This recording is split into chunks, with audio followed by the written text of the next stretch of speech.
ஆன்மீக நண்பர்களுக்கு அன்பு வணக்கங்கள்.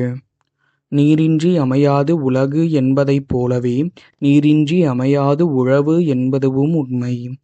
உலகில் உயிர்கள் வாழ உணவு மிகவும் முக்கியமானதாகும். அந்த உணவை உற்பத்தி செய்வதற்கு நீர் மிக மிக முக்கியமானதாக விளங்குகின்றது. இந்த நீரானது பல விதங்களில் விவசாயத்திற்கு பயன்பட்டாலும் நதிநீரை அடிப்படையாக கொண்டே பெரும்பாலும் விவசாயம் செய்யப்படுகின்றது. அப்படிப்பட்ட நதியானது ஆண்டின் மற்ற நாட்களை விட ஆடி மாதத்தில், குறிப்பாக ஆடி 18ஆம் நாளில் தன் தோற்றத்தை பெருக்கிக் கொண்டு கரைபுரண்டு ஓடும். இந்த வேளையில் உழவு தொழிலை மேற்கொண்டால் விவசாயம் செழிக்கும்.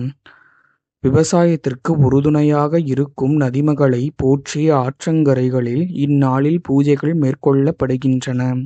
மேலும் சுமங்கலி பெண்கள் தன் கணவரின் தீர்க்க ஆயுளுக்காகவும், புதிதாக திருமணமான பெண்கள் தன் வாழ்வில் மகிழ்ச்சி நிலைத்திருக்கவும், திருமணமாகாத கன்னிப்பெண்கள் தனக்கு ஏற்ற சிறந்த வரன் கிடைக்கவும் நதியன்னையை வேண்டி இந்த ஆடி 18ஆம் நன்னாளில் ஆற்றங்கரைகளில் நதியன்னைக்கு பூஜைகள் செய்கின்றனர்.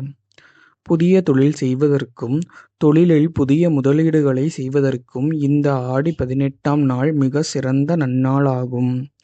நம் வாழ்வில் அனைத்து வளங்களையும் அள்ளித்தரும் நதி அன்னையை இன்றைய நாளில் வழிபட்டு அந்த அன்னையின் அருளை பெற்று மகிழலாம். நன்றி, வணக்கம்.